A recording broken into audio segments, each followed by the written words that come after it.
স্বাধীনতার গন্ধ আসলে অনেক মিষ্টি, কিন্তু তা উপভোগ করাটা অনেক কষ্টি। মুখে সবাই অধিকার চায়, কিন্তু ক্ষমতায় গেলে সবকিছুর হিসাব বদলে যায়। আজকে এটা প্রশ্ন করি, স্বাধীনতা তুমি আসলে কার? যে মানুষটা রাস্তায় দাঁড়িয়ে স্বাধীনতার আন্দোলন করে, নাকি যে ক্ষমতায় বসে স্বাধীনতার ডেফিনেশন আমাদেরকে বোঝায়? বাংলাদেশে পলিটিক্স দেখলে মাঝে মাঝে ব্যাপারগুলো খুব ইন্টারেস্টিং লাগে। সরকার বদলায়, চেয়ার বদলায়, নেতার নাম বদলায়, ক্ষমতা দুর্ব্যবহার এটা কিন্তু কখনো বদলায় না। আজ যে বিরোধী কাল সে ক্ষমতায়, কাল যে বিরোধী আজ সে ক্ষমতা। এ কেমন স্বাধীনতা, এ কেমন গণতন্ত্র, এ কেমন রাজতন্ত্র? এটা তো মন লাইক রাজতন্ত্র। যে রাজা আসবে আমরা সবাই তারই গোলাম। 1971 সালে মানুষ শুধু একটা পতাকার জন্য লড়াই করেনি, মানুষ চেয়েছিল একটি স্বাধীন, সার্বভৌম, ন্যায়ভিত্তিক সমাজ, যেখানে মানুষ তার নিজের কথা বলতে পারবে, যেখানে অন্যায়ের বিরুদ্ধে দাঁড়াতে ভয় পাবে না। কিন্তু স্বাধীনতার কয়েক দশক পর একটা কথা থেকেই যায়, আমরা যে স্বাধীনতার স্বপ্ন দেখছিলাম সেটা কি শুধুমাত্র ক্ষমতা বদলের জন্যই ছিল, নাকি মানুষের জীবন পরিবর্তনের জন্য?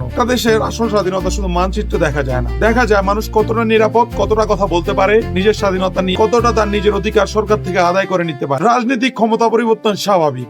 আজ এক দল ক্ষমতা আছে, কাল আরেক দল আসবে, পরশু আরেকজন। বাংলাদেশে তো ক্ষমতাতন্ত্র চলে না, বাংলাদেশে চলে হলো রাজতন্ত্র। এটাই হলো ডেমোক্রেসি। কিন্তু সমস্যা শুরু হয় তখন যখন ক্ষমতা বদলের সাথে সাথে সবকিছুর হিসাব বদলে যায়। যারা গতদিন ক্ষমতা ছিল তারা আজ আছে খুব প্রেসারে, যারা গতদিন খুব প্রেসারে ছিল তারা আজ খুব পাওয়ারফুল। কালকের রাজা আজকে সাধারণ, আর আজকের রাজা কাল বেচারা। এই সাইকেলটা যদি চলতে থাকে তাহলে একটা প্রশ্ন, আমরা কি মানুষকে বিচার করছি, নাকি ক্ষমতায় যারা বসে আছে তাদের চেয়ার দেখে নিজেদের আচরণ গুলা পরিবর্তন করছি?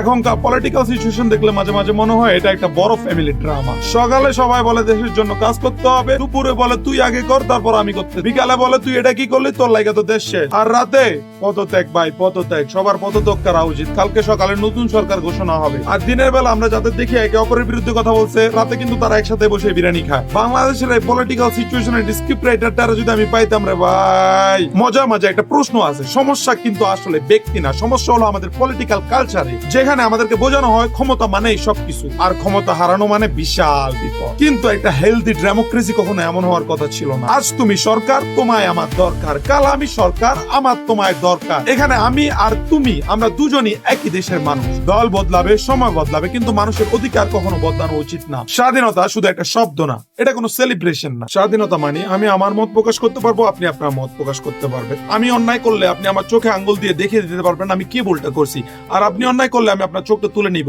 এটাই হলো নিউ ডেমোক্রেসি। আমি আমার পছন্দের মানুষকে সাপোর্ট করতে পারবো, আমার পছন্দ আপনার পছন্দ নাই মিলতে পারে, কিন্তু আমার অধিকারটা তো থাকবে বলার। স্বাধীনতার আসল পরীক্ষাটা হয় তখন যখন তুমি তোমার বিরোধীর অধিকার রক্ষা করো। নিজের জন্য ফ্রিডম চাওয়াটা খুব সহজ, কিন্তু অন্যের ফ্রিডম নিশ্চিত করাটা কাইন্ড অফ টাফ বেবি। একটা প্রশ্ন হলো, এই ক্ষমতা বদলের চক্রে সাধারণ মানুষের অবস্থানটা আসলে কোথায়? নির্বাচনের সময় মানুষ ইম্পর্টেন্ট, মিছিলে যাওয়ার সময় মানুষ ইম্পর্টেন্ট, কিন্তু তারপর আপনি কি সত্যিই দেশ ও রাজনৈতিক ক্ষমতার কোন ডিসকাশনের অংশ হতে পারেন? কারণ এই দেশ কোন রাজনীতিবিদের না, এই দেশ কোন দলেরও না, দেশ সাধারণ মানুষের। দেশ থেকে হোক বিদেশ থেকে হোক, যে প্রতিদিন সকালে উঠে তার কাজে যায়, পরিবার চালায়, যে স্বপ্ন দেখে একটা ভালো ভবিষ্যৎ। তাই আবার প্রশ্ন করি, স্বাধীনতা আসলে তুমি কার? ক্ষমতাবানের নাকি সাধারণ মানুষের? কারণ শেষ পর্যন্ত দেশ সবার, ক্ষমতা সবার, পতাকাও সবার। একটা কথা আছে, স্বাধীনতা অর্জনের চেয়ে স্বাধীনতা রক্ষা করাটা অনেক বেশি কঠিন। স্বাধীনতার গন্ধটা আসলে খুবই মিষ্টি যখন দেশের প্রত্যেকটা মানুষ বলতে পারে হ্যাঁ এই স্বাধীনতা আমারও। আমি মেহেদি, এক ছিলেন মেহেদি ইনভেস্টিগেশন। বাই।